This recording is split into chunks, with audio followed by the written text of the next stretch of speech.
Okay, so what we're going to talk about today, maybe it'll be one day, maybe two, I don't know. I doubt it. We'll see, except we started a bit late.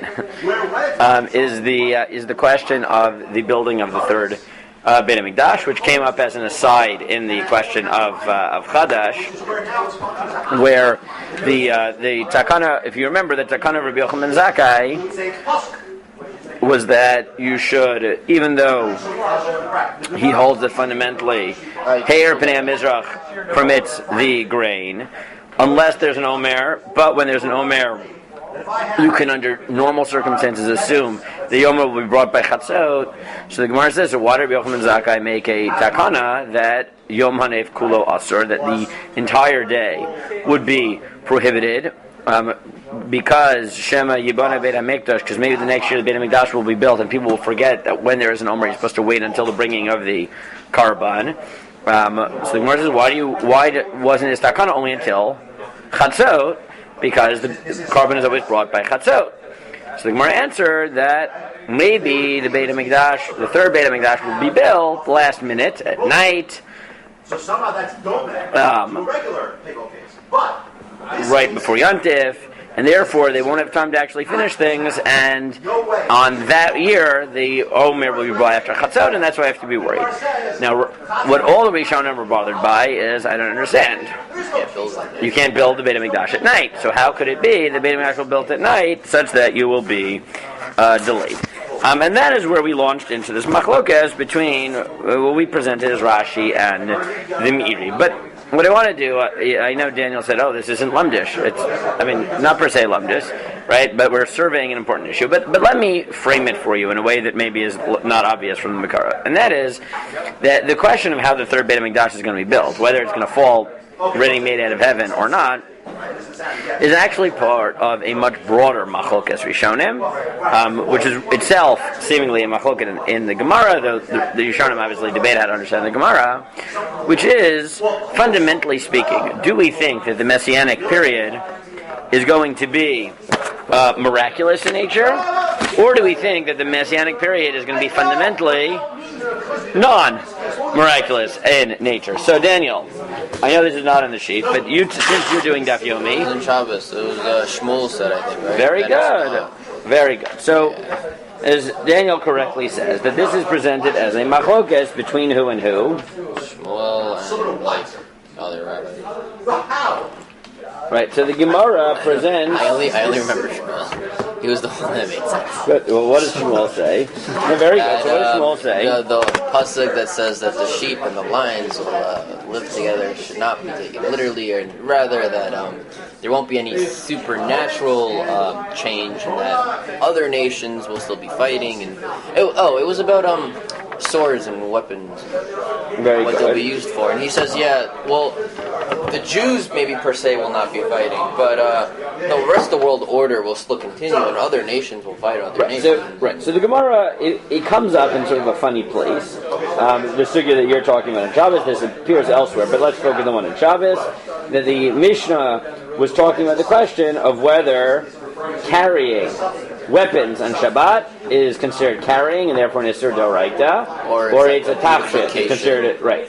And the Mishnah quotes the machloket between Rabbi Eliezer and the Chachamim. The Chachamim say, well, weapons are ginai, they're degrading, they're not really, even if necessary, we don't view them as bigadim, as takshitim. And Eliezer says, well, as long as they're still necessary, right, in the world that is necessary, they are takshitin, and therefore it's like just like you're allowed to wear your clothes, and that's not called carrying, so you can wear your weapon. We paskin that it's asur. That is asur. We paskin is asur. Correct. Well, like a sword belt with a sword attached to it is asur. Correct. It's carrying. What about a gun for self-defense? What about a gun for self-defense? So then that's a different heter, right? The Kochanevich is a different heter than carrying.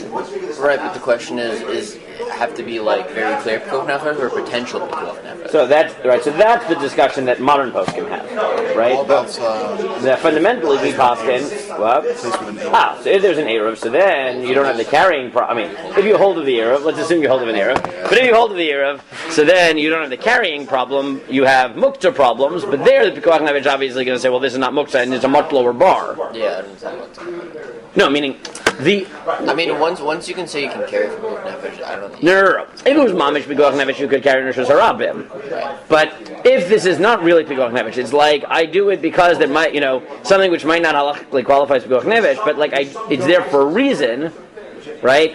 For muktzah purposes, it's enough to say that it has a purpose. Yeah. Right. But it's much more problematic to carry in neshus harabim, right? In neshus harabim, we poskin that it is carrying. And therefore, the only way to be matter is say it's pikuach nefesh. But then you'd have to figure out: is it mutter for me to be in this place? Right? Why am I walking this place in the first place? Right? Good. So in that context, the Gemara says as follows: that the Chachamim say to Rabbi Elazar, Tanya Amar Rabbi Elazar, this is Gemara Shabbos Samach Gimel. V'chemeachet tachshitin hein lo mibnei mahin betelin limod haMashiach. So the Gemara says that the Chachamim say to Elazar, if they are really, if you consider weapons as clothing, as adornments, then why won't we have them in time of Mashiach? Right? Wear it for glory. So what does he answer? They'll be made into. So Amar Lam Lefishin and Tzricha, and he says you don't need them. Shneimar lo yisa goya goy charev. So the Gemara says Tevi Linoi Ba'alma. Why don't you just say, well, it's just for looks? And what does the Gemara answer? Amar Abaye Midi Dahavei Ashraga B'tiara. In a world where there's no fighting, having a weapon would be like having a candle outside. It's pointless. In the daytime. In the daytime. So, according to Rabbi Eliezer, the fundamental nature of the political world will collapse in the time of Mashiach. And the Gemara says that upliga di Shmuel, that argues on Shmuel. Damar Shmuel ein bein olam hazeh l'manu Mashiach elo shiabud goliot bilvad. The only difference is between now and Mashiach is, will we be oppressed by the foreign nations? There are no miracles, right? There are no open miracles. Nature isn't changing. Nature will remain fundamentally the same in the time of Mashiach. That's the position of Shmuel. So if you read this Gemara, Pshuto Kimashma'o, so you have a machloket. Rabbi Eliezer thinks that there will be a fundamental change to the natural order, though all he outlines here is that there won't be fighting, but, right? So that's some sort of suspension of the natural order in terms of animosity and things like that, of human nature. And Shmuel says that even that is not true. People will have animosity, it's just that we won't be oppressed by the nations. That is what time Mashiach will be, but fundamentally it will be a natural world. Now, if you just stop there, you would say that that's true. But if you look, there's a short comment of Tosfot there that says as follows: Ein bein olam hazeh l'manu Mashiach, avagav dahashta in Yerushalayim ein bein HaMikdash, v'l'manu Mashiach ya'kol banui, tzarich lomer ein bein lav dafka. He says, what do you mean? There are other differences. We're going to have a Beit HaMikdash, and therefore he says, don't take Shmuel so literally. Lav dafka. Well, lav dafka. That's Very kind of a good. weird thing to say. 100%. So Daniel says, what are you talking about? He means, obviously, there won't be Shibud Malchut, and therefore we'll return to a sovereign state, and we'll build a Beit HaMikdash, and all the stuff that comes with that. That's all Shmuel means. It means that nature will stay the same. Yeah. But what do you see? Mikdash is not. Very good. So what motivates Tosfos to say what he says? Because it's going to fall out of the sky. So I don't know if in this Tosfos is thinking that, but what I think does motivate Tosfos is that Tosfos doesn't believe fundamentally that anyone holds that the world will be the exact same in the time of Mashiach. And that is the background to the issue that we're going to see. And I know that it doesn't seem like this is not lumdus, right? This is machshava, but it's not. But there is. Again, you wanted to do this topic. We're going to do a survey of the topic, but I'm going to push it a little bit more than might be obvious from these Mikaros. Like I said, the basic Mikarot, I went online to try to find one of the sources and found that someone already made a Makara sheet with the ones I wanted to copy and paste. So I just, printed it off because I was looking for some of the harder to find ones, which are not most of them. They're towards the end. But let us look at this. Okay, so the position that is going to fall out of Shamayim, which is obviously a very extreme, nature is going to change, which we already saw in Rashi. In fact, the first person to suggest this, Rashi. So the first person who suggests it is the Midrash Tanchuma. It's actually in the Midrash, and that's the source in number. The first source you have here. I came before Rashi. Yes. The Midrash, yes. Well, not all of them, is that not? So the Midrash Tanchuma, I'll tell you the year. 1 second. Oh, was that the first one? The first source, yeah. The first Midrash? What? Is that the first No. But let me get the exact year. You're right, it's not. Rabbi Rosner had a book on Midrashim, and at the end of it, it was like a timeline of every Midrash when it was written for how long. Right, so the Tanchuma is, what century is it? So some academics think it's the manuscripts were compiled in the 8th, 9th century. You're still talking a few hundred years before Rashi. Okay? How long before? A few hundred. Okay? Fine. So in the Tanchuma, you get the following. Amar HaKadosh Baruch Hu, Ba'olam hazeh asitem mishkan u'mikdash shahayu b'choma l'atid ani evnei Beit HaMikdash v'tiyeh mukafot b'chomat eish shene'emar v'ani ehyeh lanu Hashem chomat eish. God says, the Mishkan you built, the Beit HaMikdash I will build. The Yalkut, which is very late, the Yalkutim are very late, has a very fascinating take on this, and he says, why will God build it in fire? Right? Remember that Masar that we saw in Rashi. As to pay back the loan, because God allowed it to be burnt the first time, so now he has to repay the Beit HaMikdash, so he repays it in fire. This is the theological framing of the Yalkut. And that's what you get here in the Yalkut Shimoni, that Amar Kadosh Baruch Hu, Ani hitziti eish b'tzion, I was responsible for the Beit HaMikdash being destroyed. I burned it down. Shneimar v'yitze eish b'tzion. V'ani atid livnotah ba'eish, and therefore I will eventually repay my debt and rebuild it in fire. Shneimar v'niyeh yelon lo. He literally means like a wall of fire. Yeah, something like that. I don't know if it'll then solidify into stone. Wait, but is he saying we're going to build a Beit HaMikdash? No. God's going to surround it with the wall? No. It sounds like God will build Beit it. HaMikdash and then a wall of fire. Right. Yeah, I don't know if it's like it'll descend in fire and then solidify into stone. I don't really know. Stuff, right? Yes. And as we know, this tradition becomes quite popular in Ashkenaz. So Rashi, as we already saw, used this to explain the Takana of Yochanan Zakkai, that Mikdash HaAtid Sha'anu Mitzupin Banui Meshuchlal Hu Yigled Yavo Ben Shamayim. Yes, I'm sure. Shneimar Mikdash Hashem Koden Yodecha. And his pasuk is from but Rashi's source is not the same as the Midrash. He quotes in a different source where the pasuk in Shemot says that the Mikdash, which Hashem established, but the Mishkan was never established by Hashem, we built it. So from here Rashi derives, it must be that God will build it.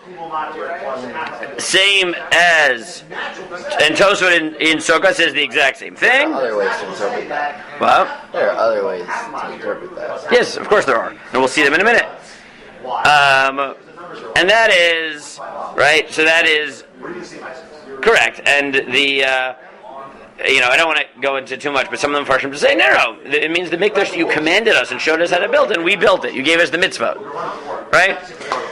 Tosfot follows along the lines of the other one we built, but this one is going to be built with the support of God. Or whatever. It won't be destroyed or something. The Tosfot says the same thing. Ritva says the same thing, right? They all agree with Rashi. This is right, like the later one. And Rabbeinu Bechaye pushes it even farther. What? It's the later one, not the one that wrote the Chazal. What? This is the later Rabbeinu Bechaye. Yeah. And Rabbeinu Bechaye as well takes this even farther, and he says, what are the implications of the fact that it's built mishamayim? So Amru b'midrash Beit Rishon Beit Sheni Shenasol Yedei Basar V'Dam. The first Beit HaMikdash, which were created by man, they Ve'hem Shlomo v'Koresh. The first Beit HaMikdash was built by Shlomo. The second one was built under the auspices of who's Koresh? The Persian king Cyrus, right? Koresh. Right. I actually have a friend who just had a baby, and they gave his English name Cyrus after Cyrus the Great. Yes, they did. But I don't think so. He's a scholar of like a biblical scholar from Harvard, and she's the scholars from some, and she's the grandchild of probably the biggest Bible scholar in the last 50 years. So Nachum Sarna, one of the most prominent. So they had a whole post on Facebook about how they named him. His English name is Cy, after Cyrus, Cyrus the Great, which I thought was interesting. I mean, I named my kids after my dads, but I can't talk. Fine. So, but the Rabbi Yochai says, "Aval bayit shlishisha atid liyot binyan shamayim atid likayim leolam lekach nikred al shemo shel Kodesh Baruch Hu shehu chai v'kayam leolam." He's saying he'll build it and it'll last. I agree. No, I agree. What? He's saying he's going to build it and it will last. Yep. Forever. And that's what happens when it's built by God. Now, who disagreed? So. You'll be happy to know that the Yerushalmi disagrees. It doesn't sound like it's saying straight out. Well, it does. V'yivnu is they will build. Right? The Yerushalmi in Megillah says, is in describing, and this Yerushalmi appears in several places. It also appears in Meiser Sheni. I happened to, because I finished Meiser Sheni like on Sunday or whatever it was last week, I came across it then. But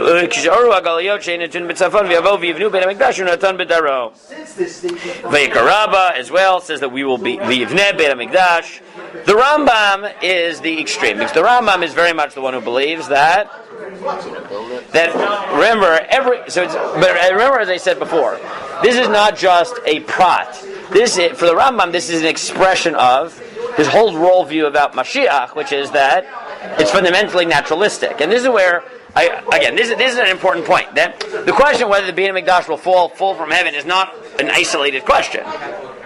Right? It's not an isolated question. It is related to your broader perspective on the Nimod Mashiach. And the Rambam consistently takes a radical view of Shmuel, that Shmuel literally means there will be no changes in nature, miracles will be limited to none, and therefore we will build it. They were, and if you look, for example, the Rambam in Perek Yud Aleph Malachim, he just says very simple. Melech HaMashiach atid lamod l'achzir malchut David li'yoshna l'memshal harishona v'oneh mikdash u'mekabet nidchei Yisrael. Right, in every aspect, there'll be a Melech. He'll build the Beit HaMikdash. He'll bring about kibbutz galuyot v'chozrin kol hamishpatim b'yamav kshehu mikodem makriven korbanot v'osin shmitim yovel kol mitzvatam rabat Torah. He says there will first be a king of Israel. Yes, the Rambam is very insistent on order. Are you taking literally also that there will literally be a king? Good. So this is where it's not. Well, we can get into a whole shir on Mashiach, where it's not clear, first of all, whether this order is definitely right. Do we really need Mashiach first? Right? Could it be that kibbutz galuyot will happen before that? The Rambam doesn't seem to think so. At this point, it kind of makes more sense to say that Mashiach will create a king. Very good. So hard to see a king just very good. So the Rambam is very insistent on order, but like Rav Kook, in his eulogy for Herzl, said no, like kibbutz galuyot will happen through quote unquote Mashiach ben Yosef, which Mashiach ben Yosef for him is a metaphorical stand-in for like the naturalistic political movement, and then that'll eventually reach its spiritual apex under the next era called Mashiach ben David. Right? The Rambam is So he would call this Mashiach ben Yosef? Yes, he thinks that Zionism is part of the metaphorical Mashiach ben Yosef, which is this initial stage in the Geula. And a lot of the liturgy that was written by religious Zionists is things like saying that that the state of Israel is Reshit Tzmichat Gulatenu, or if you want to be less insistent in some versions, Shet Tehei Reshit Tzmichat Gulatenu, then it should be. Yes, but that's by Rav Herzog, Reshit. Again, that's saying it's the beginning of the flowering, right? Meaning it's not the end, but it's the beginning of the growth of that period. So it happens to be that the Rambam is also in a very, very strict order person when it comes to Mashiach, when many others who are much more naturalist still are not. But this is the Rambam's, and he says, I'm putting these sources, but there are certain things that are probably not obvious. Okay, so let me read the Rambam, then I'll make a point. Halacha Dal, the Rambam says, "V'im yamod melech min Beit David, hogeh b'Torah v'osek b'mitzvot ki David Aviv, kifi haTorah shebechtav v'sheba'al peh, v'yachuv kol Yisrael lo yelech ba v'chazik v'tkav v'yilachem melech man Hashem, v'reizeh b'chezket shu Mashiach, im asav v'yitzleach, v'nazar kol amot sheb'dav, u'vana mikdash, kol v'givin yidchei Yisrael, v'reizeh Mashiach b'vadai."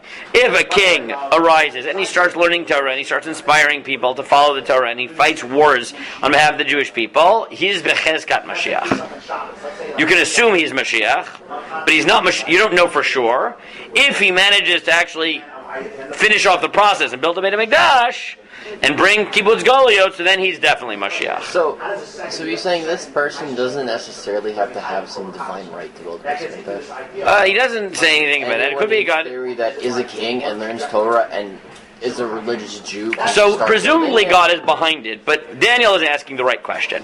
Okay, and this is why I said I was happy to sort of just take the card off the computer, because there are points that have to be made here that are not obvious in the sources. So and this is why it might take 2 days, because you're looking at these sources. Why is it going to take 2 days? So now let me make a very important point from Professor David Berger. Okay, I didn't give you this article inside because it's in Hebrew. Is this the Berger that portrayed Chabad in the chief? Yep. Yeah, we had a rabbi in Rambam tell us about him that he was like excommunicated and that they hate him and would kill him if they could. And he's like really good book. You guys should read it. So David Berger is amazing. I love him very dearly.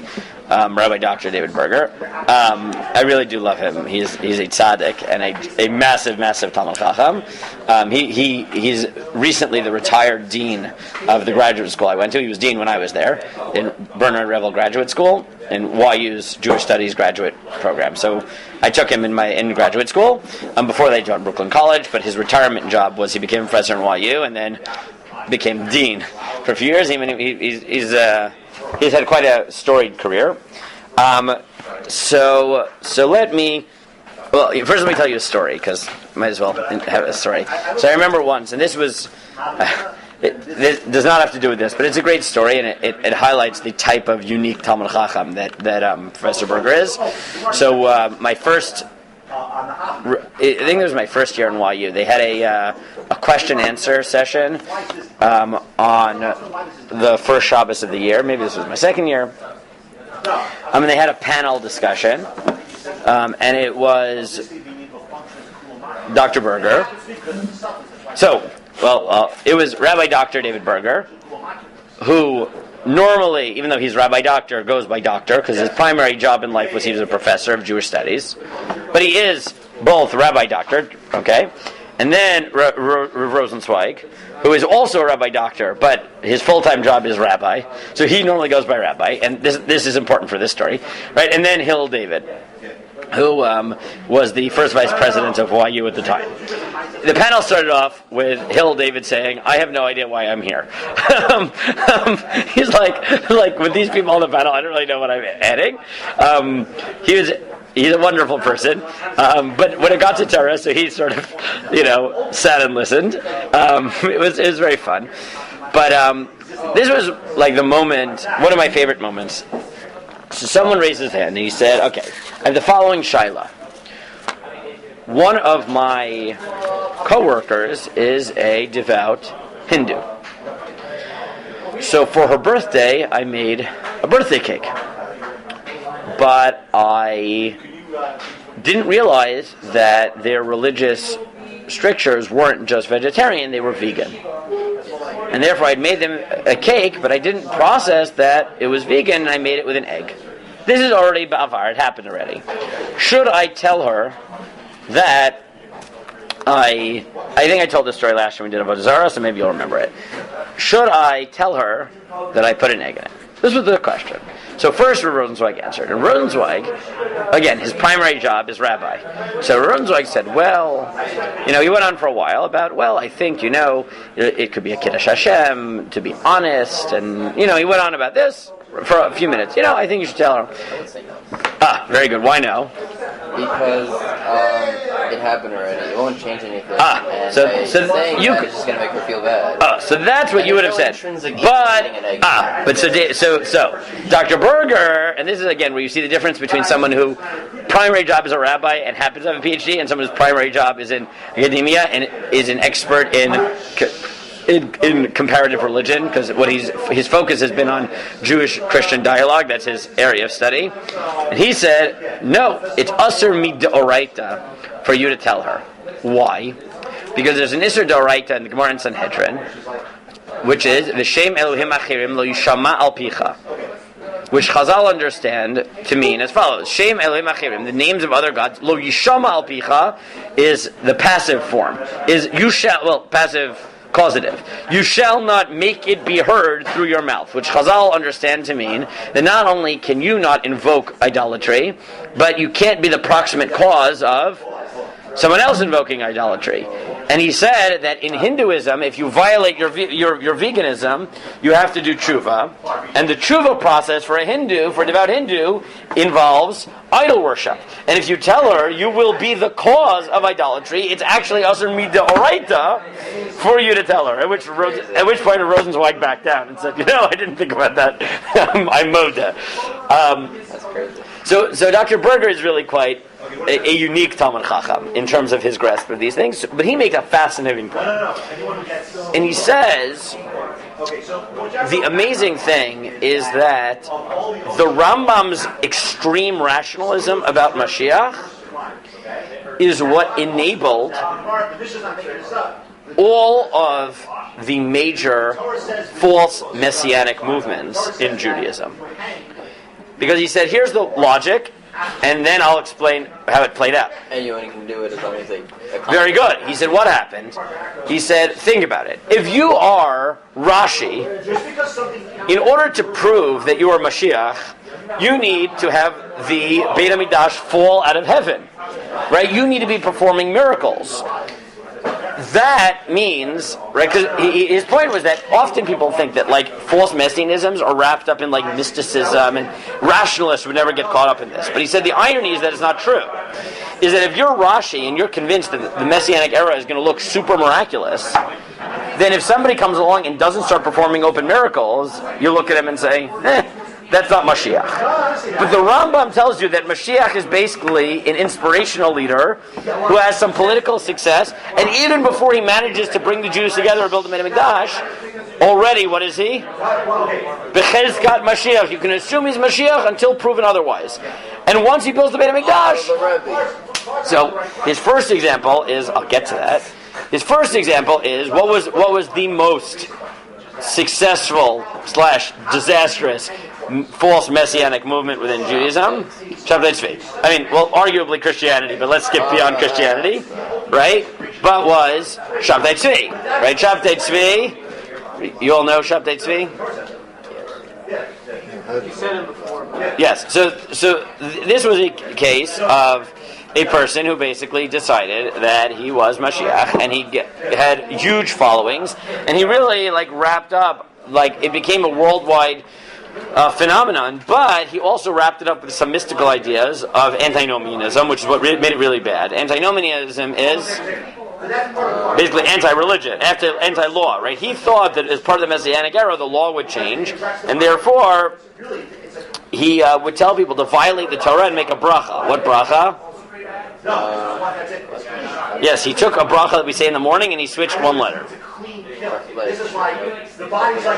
So in the Birchot HaShachar we say Matir Asurim, right? Which means that he unbinds the imprisoned, right? Those who are Asur, or tied up. And he changed that bracha to Matir Isurim. That he permitted things which were forbidden. and he made it and for hundreds of years, you should know, right? This became so bad, right, that it only ended when he ended up converting to Islam, when his life was threatened. And then it led to many people, going off the derech entirely, losing hope, and many people continued to follow Shabtai Tzvi for a long, long time, including certain people that you think are Jews, like famous Jews, are in fact famous Sabbatians. The most famous Sabbatian, probably, that you didn't know was a Sabbatian, I only found this out in graduate school, but he came from a Sabbatian family, not a regular Jewish family, was Louis Brandeis, the famed Supreme Court Justice, it was actually from a Sabbatian family. That was what Shneur Lyman told me when I was in graduate school. Who knew? So Dr. Berger's point is that the Rambam's conviction that the Yemot Mashiach are fundamentally natural, and therefore at the beginning you can treat someone bechezkat Mashiach. You can assume they're Mashiach even without proving it, because if it's all natural. So look, once they start inspiring people and winning wars, so then you can assume they're Mashiach. And then you'll only find out for sure when they manage to build the Beit HamMikdash. That really opens the door for someone to come and say, hey, I'm inspirational, people are following me, I'm Mashiach, and people will say, well, he's at least Bechezkas Mashiach. Now, Daniel is correct that it also became those who believed that the Rebbe was Mashiach, the Rambam was their source as well. And apparently I didn't know this, but before the Rebbe died, when people would ask, is the Rebbe Mashiach, what would he say? Or what would people say about him? He wouldn't answer. No, not him. What would other people say? So apparently there was a group within Chabad who said, he's not Mashiach, he's this language from the Rambam, Bechezkat Mashiach. He hasn't finished, he hasn't built the Beit HamMikdash yet, so we don't know he's Mashiach, but... It's so weird that they use this, but they also believe that it will fall out of the sky. It's kind of... very good. So this is what Dr. Berger points out, is that there's the irony, is that people tend to assume that the Messianist movements are more mystical and the like, but the reason that you can start a Messianist movement and not be immediately disproven is only if you draw on the rationalist traditions of believing that at least the initial stages of Mashiach are not miraculous, and therefore it's pretty easy for someone to say, hey, I'm at least Bechezkat Mashiach. They take this because this is easier to make your correct. Someone, but right. Then when it comes to the actual building, it's like, right, bidyuk. Right, so obviously there is some inconsistency, but I thought that was a fascinating point by Dr. Berger, is that you have to realize that Dafka, the Rambam's conviction that Mashiach is so naturalist, is what basically makes it that anybody who's a successful leader could at least plausibly say at the initial stage of their career, I'm Bechezkat Mashiach. I mean, sure, but you can read it a different way. Not that he is Mashiach until proven otherwise, more that anyone has the potential to be Mashiach. No, so Chezkat Mashiach is a little bit... But obviously you need the Beit HamMikdash to show that you are. Right, so Chezkat has the potential, not that they aren't to proven otherwise. Okay, Chezkat Mashiach depends how strong you want to hold it. Either they're Mashiach to proven otherwise, or at least you can work with that assumption or something like that. But the Rambam, Dafka, because it's so rationalist, right, that's why he has this category of Bechezkat Mashiach, right? We have a working assumption that the guy is Mashiach until we know otherwise. Right? That's a quite radical statement.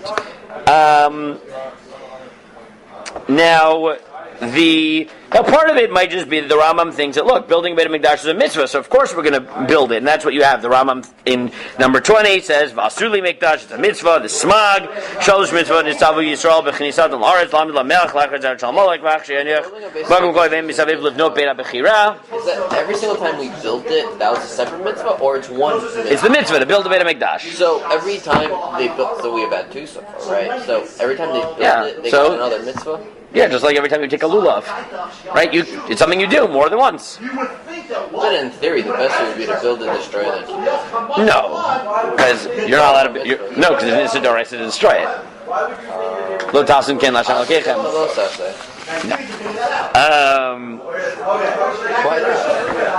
Right now, the chinuch clarifies obviously that this is a mitzvah. get that also. Right, Tzibor. Now I will note. Now I was debating how much to give you. Now the truth is that even within Rashi there are stirot.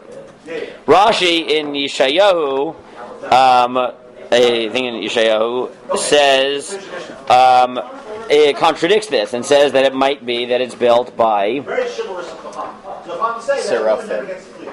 what? That's crazy. My focus now. What kind of focus is that? And who cares? No. That who says that the Beit HaMikdash will be built by people? Rashi. So,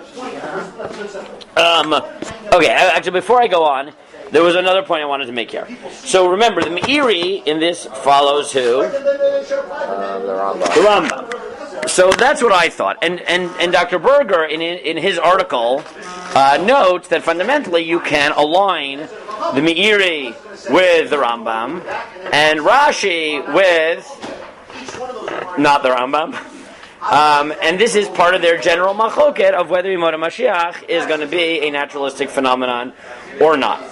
However, so I remember I had studied this sugya from an academic perspective when I was in graduate school with that was the article I sent you with Dr. Kennerfogel. And if you look in one of his footnotes, he notes that Dr. Berger makes the point that Rashi and Meiri basically align with the Rambam and anti-Rambam camp on this regard. However, he notes that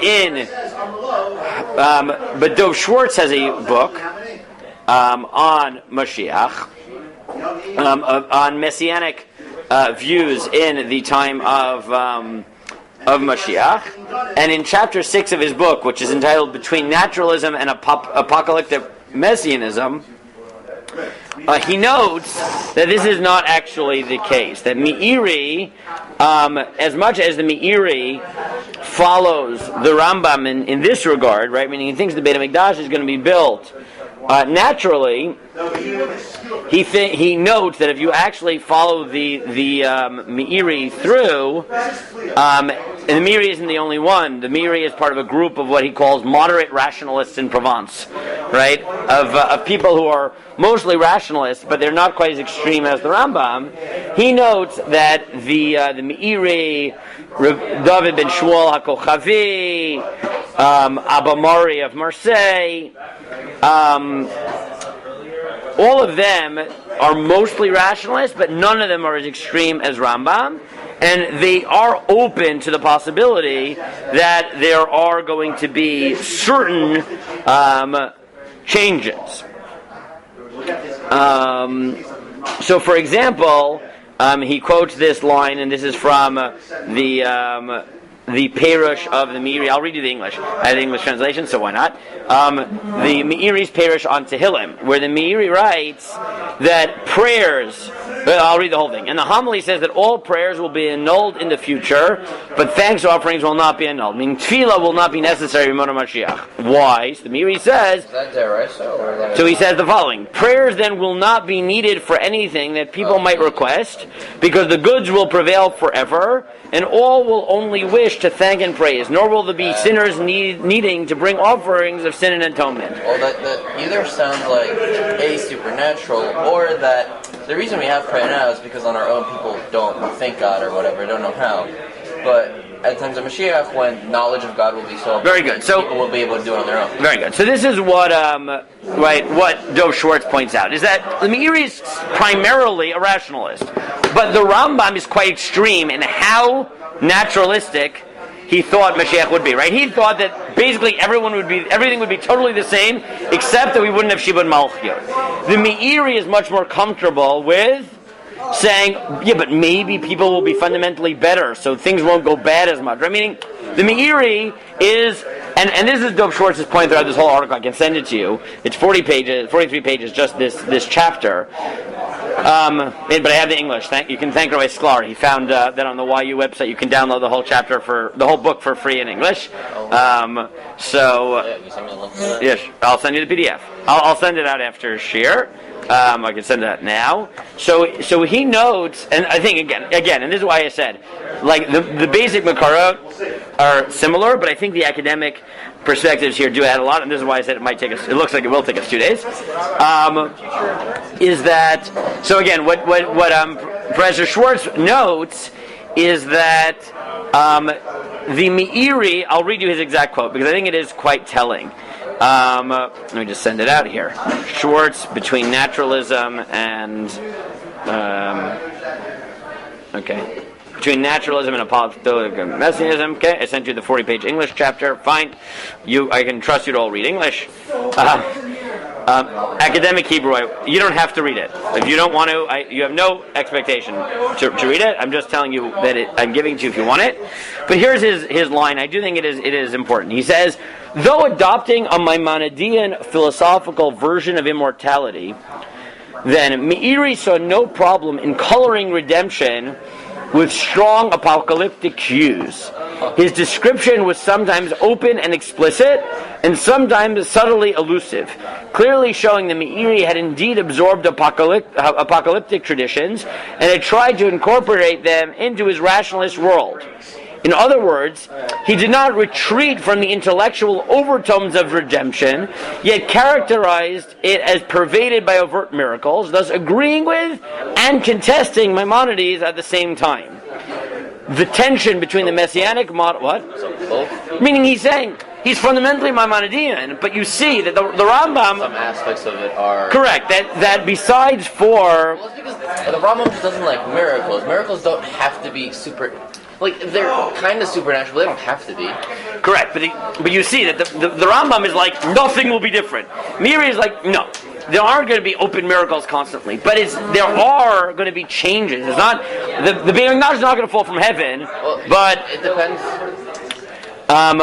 So... Like, if, for example, everyone recognizes that there's one God, right, and they understand that's truth, then even though supernaturally or fundamentally... not fundamentally, but supernaturally there's no change, but because of the change of knowledge and perception of things, then there obviously will be change in the world.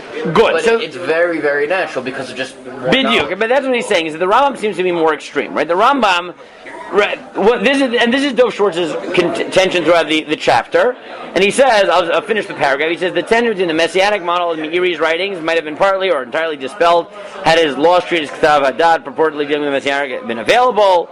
In his wavering between the two models, however, Meiri can definitely be said to have joined the conceptual Messianic framework of his time and place. And he notes that this type of thing is found not just in him, but his argument is that in general, especially in medieval Provence, among the rationalists, they were primarily, a lot of them, again, Meiri, David Kochavi, Maria Marseille, they were all fundamentally committed to a Maimonidean model where they're not talking open miracles, but they were also much more comfortable talking about certain societal changes. Yeah, so, saying that. I don't know why that's such a problem, even with the Rambam. It's not a problem, but the Rambam doesn't say no one will need to daven for anything because everything will always be good, and all you'll ever need to do is thank God. There'll be nothing to request, right? That's not the Meiri. Because he doesn't say that, doesn't it?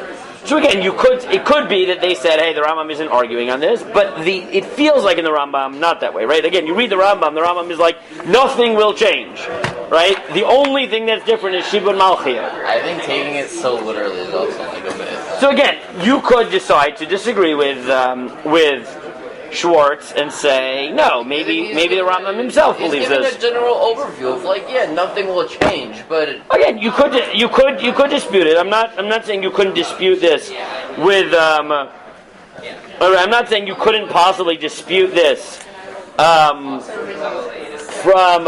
that vantage point, right? If you wanted to say, well, maybe the Rambam would agree, the Meiri might say, well, great, so the Rambam will agree. That makes me happy. But at the very least, what I think is important to realize is that, again, there can be in-between positions, right? Meaning, you can have people who will be uncomfortable with the notion that, the Beit HamMikdash is going to fall out of heaven. That doesn't mean that they are married to the position that the only difference between nowadays and Yemot HaMashiach is king. Yeah, is king, Shibud Malchiyot. And that's what you see in the Meiri, that the Meiri doesn't think... Rak Bibi, Melech Israel. Great, thank you. Is there also a problem of we have to destroy all of the Amalek, which we don't know where they are? Well, that's part of this cheshbon. It's part of the Beit HamMikdash. Oh. Now, I will just... Depends how you want to interpret that. Well, there's more Amalek, not just Nazis. Sorry. So I will just note that there does seem to be a Syrian Rashi. Sorry, it's actually the Rashi al Torah, where Rashi al Torah has the following comment on the pasuk of Mikdash Hashem Kanu Yedecha, where he says that Beit HaMikdash Shalom Nivra Biyad Achat Shneimar Af Yadei Yasta Aretz U'Mikdash B'Shtei Yadayim Ematay Yivneh B'Shtei Yadayim Izman Hashem Yimloch Lom Va'ed. And there he doesn't seem to say that God will build it. He just says like, that one's a little bit ambiguous. It's Yirmiyahu, not Yeshayahu. So let me just read you Rashi and Yirmiyahu to know that there might be certain stirot even within Rashi. In Yirmiyahu, Perek Lamed Aleph, the pasuk said, "Od evnech v'evnei betulat Yisrael, od ta'adi tupayach v'yatzadim m'chol mischakim." And Rashi says, what is Od of Neich v'nivnei? What does it mean, I will build it? Binyanim, Shnayim hayu lechal yedei Adam, lechach karvu, Od of Neich ani batzmi, binyan shlishi v'nivnei le'olam ta'adiu tikdash shti. So in Yirmiyahu, Rashi says, who's going to build it? God. Right?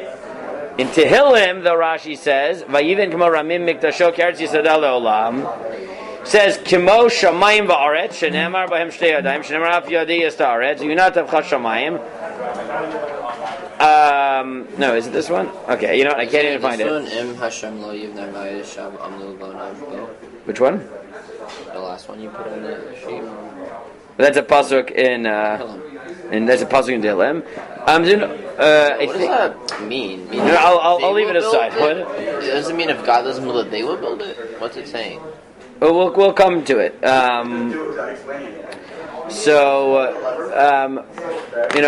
thought there was a Rashi where he says that it might not be this way. Okay. Let me read you another Rambam, though, okay, to further emphasize this. The Rambam, let me read you two more Rambams, okay? The Rambam in Hilchot Malachim Perek Yud Bet writes as follows: Al Yale Al Alev Shebimoda Mashiach Yivatel Davar Minhago Shalolam. Don't even think that in the time of Mashiach a single thing will be different from the way the world looks now. Oh Yesham Chidush Maseh B'Rishito. There'll be any new thing in creation. Ella Olam Kiminago. No, hey, the world will function normally. V'zeh Shenemar B'Yeshaya V'Ger V'Ze'ev V'Gevez. And that which it says in Yeshayahu that the wolf will be with the lamb, it's just a mashal. Meaning we'll be in peace with the nations of the world who fight us. In Perek Tet Tshuva, the Rambam writes, the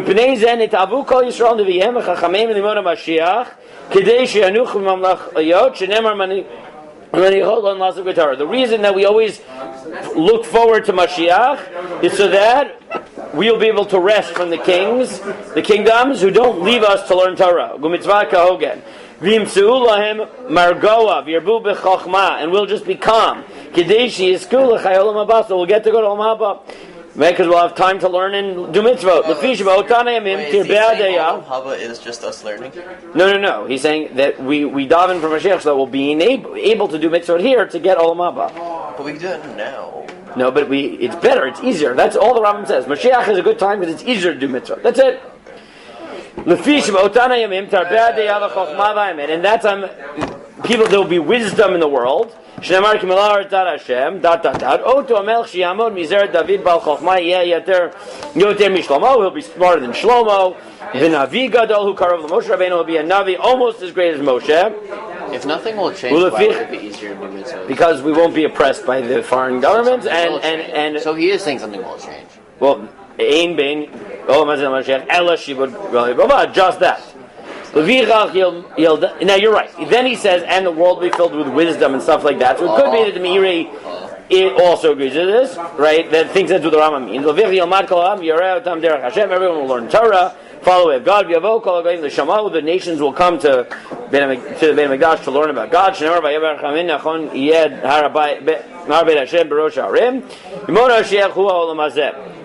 And then he says, furthermore, the days of Mashiach are this world.